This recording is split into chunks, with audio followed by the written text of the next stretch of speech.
Assalamualaikum warahmatullahi wabarakatuh.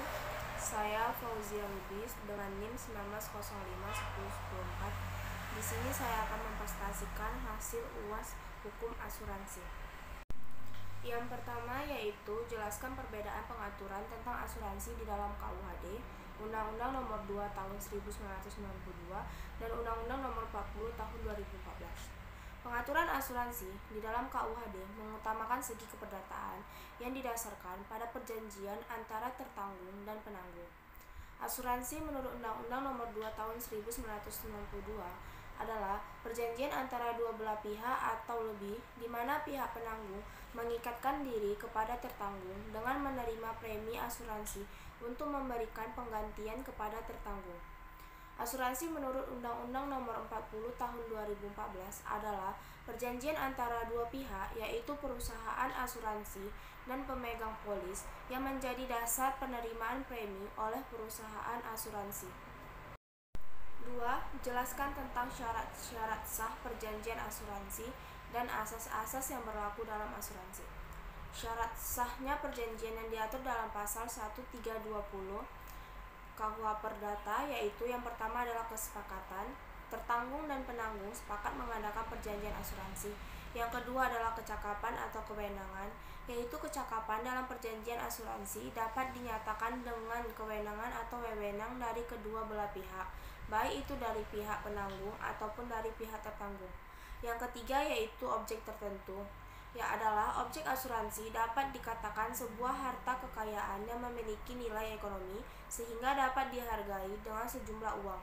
Dan yang terakhir adalah kausal yang halal atau diperbolehkan. Kausal yang halal atau diperbolehkannya maksudnya adalah di sini perjanjian asuransi itu tidak dilarang oleh undang-undang, tidak bertentangan dengan ketertiban umum dan tidak bertentangan dengan kesusilaan. Asas asuransi. Yang pertama adalah asas indemnitas. Merupakan salah satu asas utama dalam perjanjian asuransi karena merupakan asas yang mendasari mekanisme kerja dan memberi arah tujuan dari perjanjian asuransi itu sendiri. Yang kedua adalah asas kepentingan yang dapat diasuransikan, bahwa pihak tertanggung mempunyai keterlibatan sedemikian rupa dengan akibat dari suatu peristiwa yang belum pasti terjadi dan yang bersangkutan menjadi menderita kerugian. Yang ketiga adalah asas kejujuran yang sempurna dalam perjanjian asuransi. Asas yang disebut dengan itikat baik sehingga harus dipenuhi oleh para pihak yang mengadakan perjanjian. Dan yang keempat adalah asas subrogasi bagi penanggung.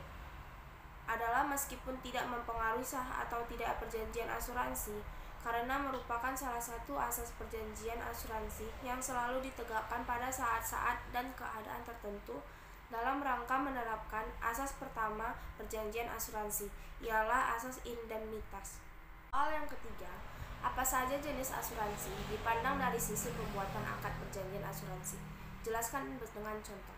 Yang pertama adalah akad tijarah, yang dipakai adalah akad mudharabah. Contohnya perusahaan asuransi syariah bertindak sebagai mudharib yang mengelola dana peserta, sementara peserta bertindak sebagai sahibul ma'al. Dan yang kedua adalah akad tabaruk, yang digunakan merupakan hibah.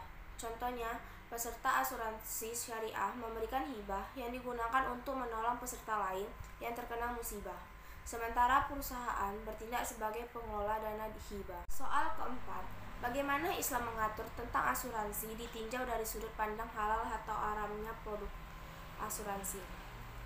Perlu diketahui bahwa Islam tidak melarang memiliki asuransi.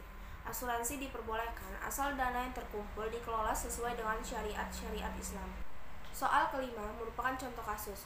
Hartono memiliki sebuah mobil Toyota seharga 100 juta rupiah yang diasuransikan kepada PT Sejahtera Bersama dengan nilai pertanggungan tidak penuh senilai 75 juta rupiah.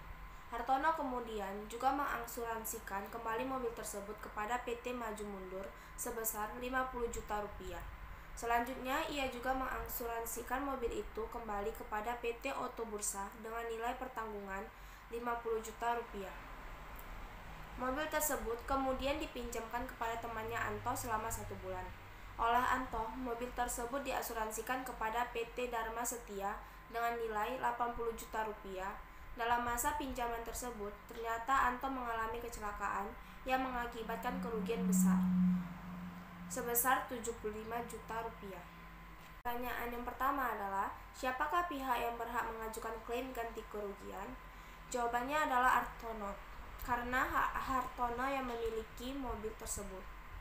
Dan yang kedua, berapakah nilai klaim yang harus dibayar masing-masing perusahaan asuransi tersebut?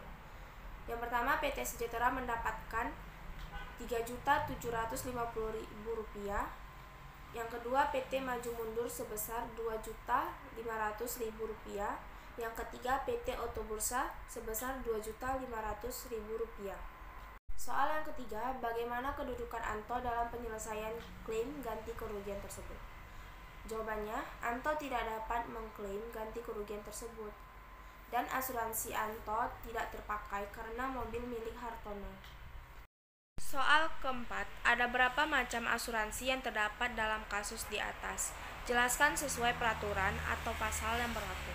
Asuransi kendaraan bermotor adalah produk asuransi kerugian yang melindungi tertanggung dari risiko kerugian yang mungkin timbul sehubungan dengan kepemilikan dan pemakaian kendaraan bermotor.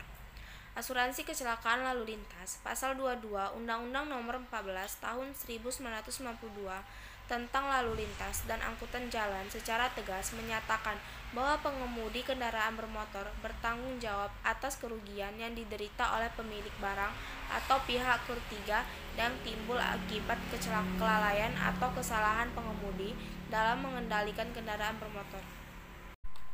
Pertanyaan yang terakhir menjelaskan perkembangan dan perlindungan hukum bagi pemegang polis asuransi syariah di Indonesia ditinjau dari Undang-Undang Nomor 40 Tahun 2014. Perkembangan asuransi syariah juga terjadi di Indonesia.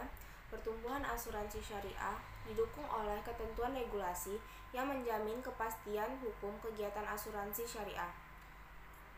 Modus asuransi pendirian asuransi syariah di Indonesia dilakukan melalui 4 bentuk. Yang pertama, pendirian baru. Yang kedua, konversi dari perusahaan asuransi atau perusahaan reasuransi konvensional.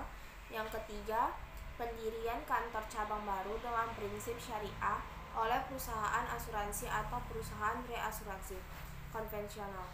Dan yang keempat, konversi kantor cabang konvensional menjadi kantor cabang dengan prinsip syariah dari perusahaan asuransi atau perusahaan reasuransi konvensional.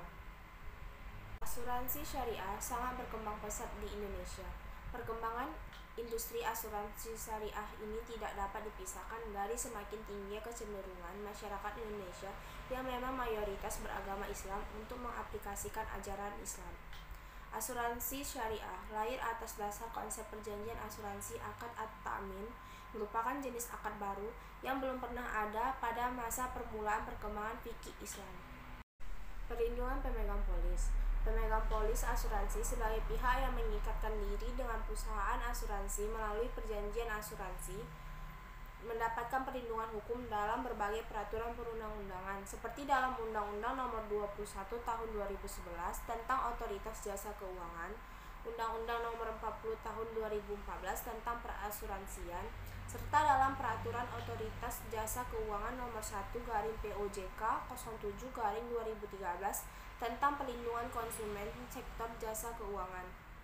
Mengingat pemegang polis asuransi pada umumnya bersifat perorangan atau individual dan tidak sedikit yang kondisi ekonominya yang lemah berhadapan dengan perusahaan asuransi, maka sejumlah peraturan perundang-undangan tersebut lebih menaruh perhatian dan perlindungan hukum kepada pemegang polis asuransi dari kemungkinan atau peluang pelanggaran hukum oleh perusahaan asuransi. Demikian hasil presentasi tentang UAS hukum asuransi saya ucapkan terima kasih. Wassalamualaikum warahmatullahi wabarakatuh.